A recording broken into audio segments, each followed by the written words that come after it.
मित्र नमस्कार। ये मेरे साथ कुछ ट्रेनीज हैं, कई स्टेट से आए हैं, झारखंड से, गुजरात से, एमपी से, बिहार से, और कौन सा स्टेट बचा, उड़ीसा से और यूपी से। 6 स्टेट के ये लोग हैं। 4 दिवसीय ट्रेनिंग प्रोग्राम में आए हैं और मैं मौलिक चीज़ें बताता हूँ। और मौलिक चीज़ों में क्या है कि खेती कहते हैं, खेती हम करते हैं खेत में, खेती करते हैं खेत में, और खेती का नाम है फसल। क्या? वनस्पति। जमीन और वनस्पति, जिस जमीन में ढेर सारी वनस्पतियां हैं वो खेती है। खेती कई बार इंसान करता है, खेती इंसान ना भी करे तो खेती प्रकृति करती है। जैसे इस धरती की रचना में मनुष्य सबसे बाद में आया था। ये सब लोग जानते हैं कि इस धरती पर 20 लाख की वनस्पतियां और 60 लाख प्रकार के जीवों की रचना के बाद फिर मनुष्य योनि की रचना हुई। तो जब शुरू में मनुष्य आया तो यहाँ मनुष्य ने खेती नहीं शुरू की, यहाँ खेती हो रही थी और सारा इंसान, सारा जीव जंतु पल रहा था। कैसे? कंद मूल फल। आबादी बहुत कम थी और हर जीव को पता था कि हमको ये खाना है, हमको ये खाना, हमको ये खाना है। और मनुष्य ने भी अपने खाने की वस्तुएं खोज ली थी। तो मनुष्य खेती नहीं करता था, खेती तो प्रकृति कर रही थी, खेती स्वतः हो रही थी। और आज भी 70% खेती स्वतः ही हो रही है। आप किसी खेत में गन्ना, आलू, कपास बोते हो तो 1 एकड़ जमीन में आपके कपास के 30,000 पौधे हैं। लेकिन जमीन में नीचे जब कपास के नीचे नजर डालते हैं तो 2 लाख प्रकार के खरपतवार हैं। 2 लाख खरपतवार हैं। ये खरपतवार प्रकृति ने बोए हैं। और किसके लिए बोए हैं? प्रकृति को जिंदा रखने के लिए, सभी जीव जंतुओं को जिंदा रखने के लिए। क्योंकि आप तो अपने में से कुछ खाने नहीं दोगे किसी को, बोलो है ना? तो मनुष्य अपने भोजन में किसी को हिस्सेदार बनाना चाहता है, और शेष जीवों के लिए जो खेती में चीजें जमी हैं उनको मनुष्य बीडीसाइड डाल के मारना चाहता है। तो मैं क्या कहता हूं मित्र, मैं इस पेड़ के नीचे खड़ा हूं, ये अर्जुन का पेड़ है। अब एक सज्जन ने कहा कि साहब इसमें ये छेद क्यों है? यहां से शुरू होता है खेल अज्ञानता का। ये पत्तियों में आधी पत्तियों से ज़्यादा, एक पत्ती में जो लीफ एरिया है उसको आधी से ज़्यादा कोई इंसेक्ट खा गया है। तो ये बिहार के सज्जन पूछ रहे इसको कीड़ा ने क्यों खाया? तो हमने कहा तुम रोटी क्यों खाते हो? कोई भी जीव है, ये वनस्पतियां इन्हीं पर वो आश्रित है। और देखना आप प्रकृति की व्यवस्था, ये अर्जुन का पेड़ है, इसकी आधी पत्तियां लगभग कीड़े ने खा डाली। लेकिन क्या ये अर्जुन का पेड़ सूख गया, मर गया? ये अपना चल रहा है, इसकी लाइफ साइकिल खत्म होगी, इसकी शुरू हो जाएगी। लेकिन जैसे ही मैं इसमें इंसेक्टिसाइड का प्रयोग करूंगा तो इस पौधे को भी इफेक्ट पड़ेगा और यहाँ के जो बेनिफिशियल जीव हैं उनको भी इफेक्ट पड़ेगा, जिसको कहते हैं बायोडाइवर्सिटी, इकोसिस्टम। तो मैं फिर दवा, पेस्टिसाइड डाल करके अपने इकोसिस्टम को ब्रेक कर देता हूँ। और जब इकोसिस्टम ब्रेक हो जाता है तब शुरू होती हैं आपकी खेती की समस्याएं। जैसे जंगल में ऐसा नहीं मिलेगा, क्योंकि जंगल में ये जो पत्ती काटने वाला कीड़ा है उसका मैनेजमेंट है वहां पर। जंगल में किसी भी वनस्पति को कोई बीमारी नहीं लगती। जंगल में किसी भी वनस्पति को कोई पानी भी नहीं देता। जंगल में किसी भी वनस्पति को किसी पोषक तत्व की जरूरत, जैसे आज हमको 70 साल पहले से ये पढ़ाया गया, फसलों के पोषक तत्व, संतुलित उर्वरक, संतुलित फर्टिलाइजर, 17 पोषक तत्व, nitrogen, phosphorus, potash, zinc, sulphur, molybdenum, calcium, magnesium, copper. मैं कहता हूँ जब ये विज्ञान नहीं था, जब धरती में कोई पोषक तत्व जानता ही नहीं था, तब क्या फसलें नहीं हो रही थी? अच्छी हो रही थी।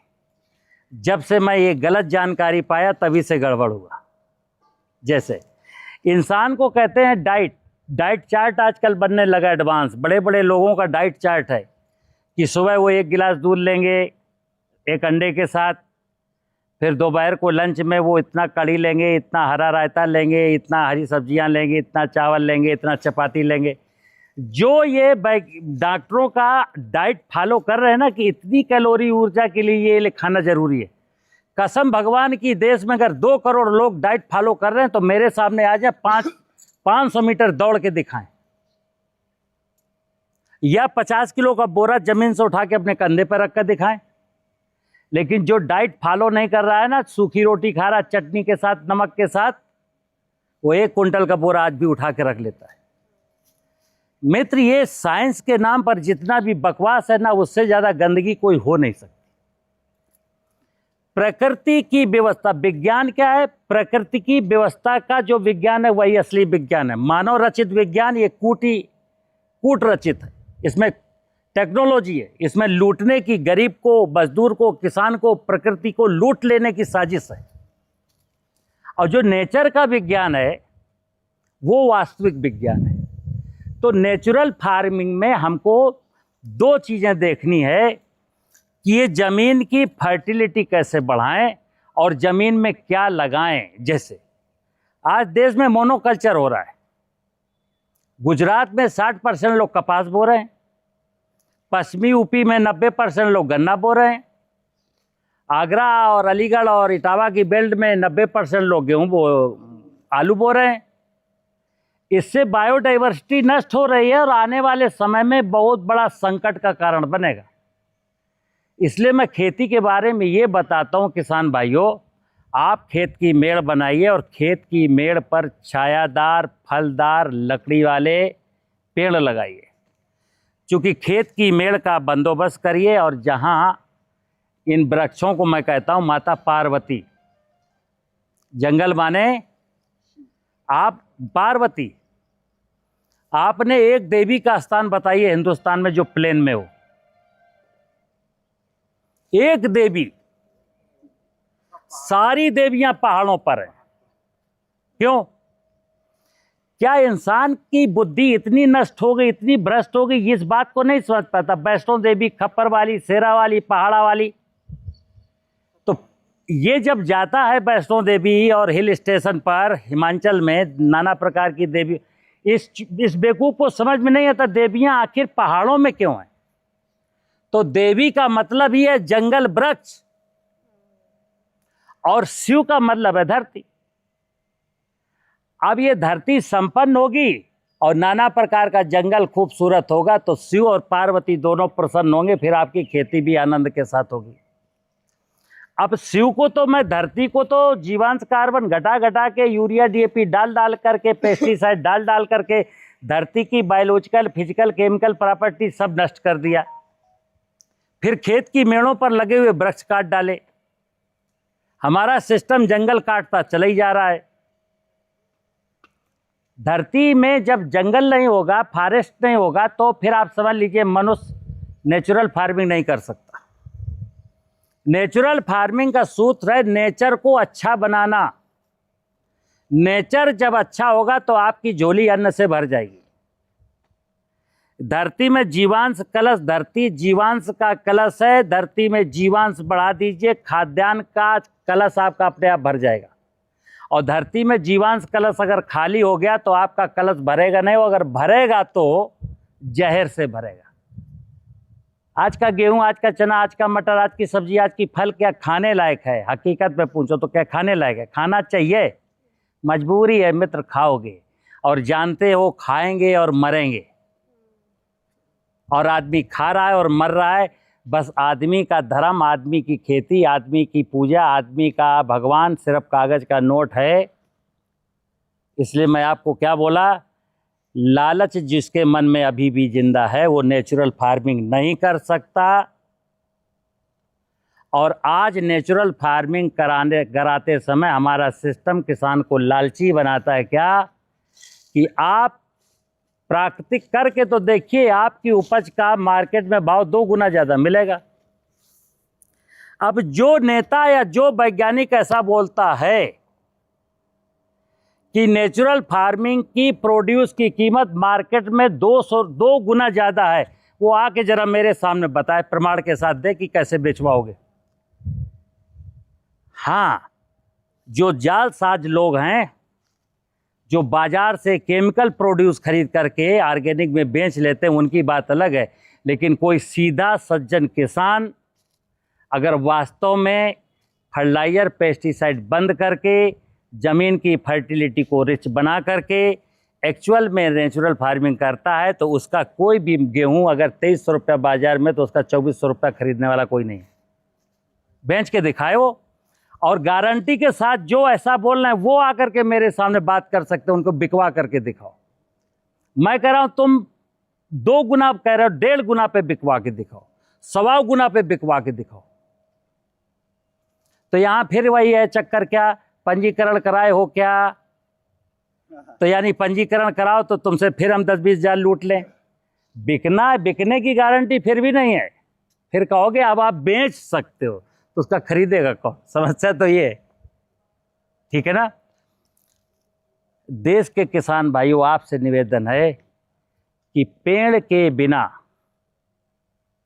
जैसे मेरा एक छोटा सा फार्म हाउस है, जरा सुजीत से कहूँगा कैमरा घुमा दे। यहाँ पिछले 13 सालों से 1 दाना यूरिया, DAP, पोटास का और 1 ग्राम कोई भी इंसेक्टिसाइड, फंजीसाइड, बीडीसाइड, 13 साल से यहाँ 0 लागत की खेती हो रही है। बस जुताई करना और फसल बो देना। और कहीं भी हमारे यहाँ भी, आप रबी में आएंगे जब चना मटर खड़ा होगा, आप देखना कहीं ना विल्ट है और ना कहीं इल्ली है, क्योंकि मेरे यहाँ चिड़ियाँ हैं, आपने देखी होंगी चिड़ियाँ। जहाँ चिड़िया होगी वहाँ इंसेक्ट नहीं होगा, ठीक है ना। जहाँ ज़मीन फर्टाइल होगी, जीवांश कार्बन खूब होगा, जीवाणु होंगे, वहाँ कोई बीमारी नहीं लगेगी। जंगल खूबसूरत रखिए, जैसे मेरे पीछे धतूरे के, अकौड़े के पेड़ खड़े हुए हैं। आप लोगों से कहा गया इनको निकाल के फेंक दो, ठीक है ना। इधर आ जाओ, जरा कैमरा मैन से कहूँगा, ये इतना उपयोगी पेड़ है, इधर चलना। सुजीत इधर आ जाओ।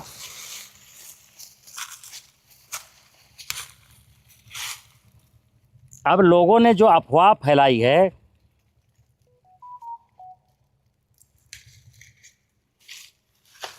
सुजीत इधर आ जा।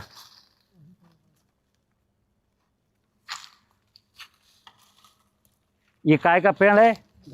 धतूरा का पेड़। और एक पेड़ का मैं आप और नाम लेता हूं, अकौड़े का पेड़, मदार बोलते। ये धतूरा इतना मेडिसिनल है, इतना मेडिसिनल है, ये शिव जी में चढ़ता है।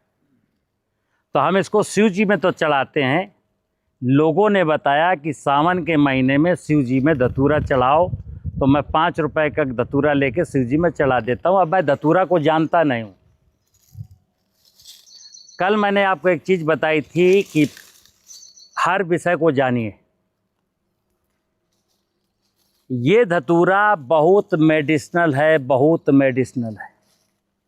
धतूरा और अकौड़ा,